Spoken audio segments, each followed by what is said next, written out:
The Event, a science fiction thriller series by Melanie Ann Phillips. Episode 11. Propaganda and Panic. Panic was unavoidable. Governments at all levels were faced, therefore, with two primary questions. How could it be mitigated in advance, and how should they respond to it when it happened? As the first question was the most time-constrained, national, provincial, and local agencies around the globe moved quickly with plans for the release, modification, and suppression of information. In societies with a free press, the government had little means of withholding news, so the best practice, since they usually had the story sooner than reporters, was to preload the public with biased perspectives before the facts were released. In this way, the response would be tempered by the points of view already provided, which greased the wheels of mass psychology to flow in preferred directions. In the United States, for example, even before the broadcast from the International Space Station had reached consumer screens, the proto-narrative that a horrible event had transpired in Western Europe and decimated several countries before plunging into the sea was distributed, including the tag that rescue efforts were currently underway. By putting the event in the past tense through use of the word had, and by inferring a conclusion to the problem by saying it plunged into the sea, with no word of any continuance, and by speaking of rescue attempts, it was made to appear this was something terrible, but it was over, and posed no threat here at home. In a democracy, the fastest way to disseminate information is to try and keep it secret. And so, key government personnel in Washington made themselves conspicuously seen as being notified, then let slip bits of information to reporters on their way out of the door. Terrible disaster in Europe. Several countries affected disappeared off the coast into the Atlantic. Rescuers on scene. These intentionally leaked leads were instantly picked up by the press, and programs everywhere were interrupted with the news. Moments later, the ISS footage appeared and was taken in the desired context by the public at large. Even later, when the larger extent of the disaster and its growing danger began to emerge, the proto-narrative had been well crafted, so it did not include any outright falsehoods, and appeared as no more than incomplete information at the leading edge of an unfolding tragedy. In this way, the initial impact of the event was blunted.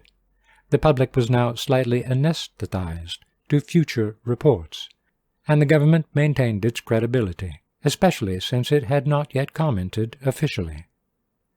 In nations with more control over the press, such as China, communications officials immediately pulled the plug on all international media connections from television and radio to internet and phone. Satellite phones were already illegal in China. A cover story was released blaming the disruption on a viral attack from the West. Once the Chinese government later learned from the event network that the disturbance would circle the globe in 24 hours, it was determined that the cover story could easily hold that long with no need to update or replace it, as by the time it wore thin, the event would already be there.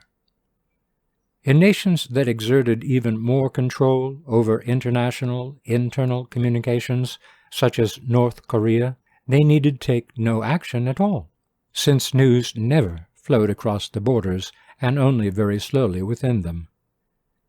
As for the second question of responding to the panic once it developed, the DPRK, North Korea, had no problem at all, since without knowledge there was no panic. China had little problem, such that any flow of actual information was easily squashed before it replicated. But in nations fostering a free press, panic was not only a threat to the populace, but to the ability of the governments to enact preparations for surviving the aftermath. Their approach was threefold. First, all off-duty local law enforcement personnel were called in. As the temper of the masses worsened, the National Guard, mid-range response units in most democratic nations, which had already been called up and stationed where the need was expected to be greatest, would be deployed. And finally, martial law would be declared, allowing the military to take control of the populace and maintain order. First and foremost, however, the message went out through all normal and emergency channels to shelter in place and await further instructions.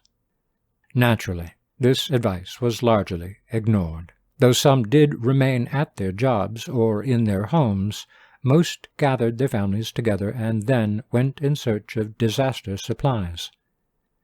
Food was bought indiscriminately in huge quantities and purchased in riotous frenzy until store shelves were emptied. Fights broke out amidst shootings and lootings with such frequency that local law enforcement was completely overwhelmed, due in large part to the majority of officers having left their posts to care for their own families. Read the entire event series in paperback, audiobook, or for your Kindle on Amazon at the link in the video description below. Your narrator is Don Warrick. The event series is written and copyrighted by Melanie Ann Phillips.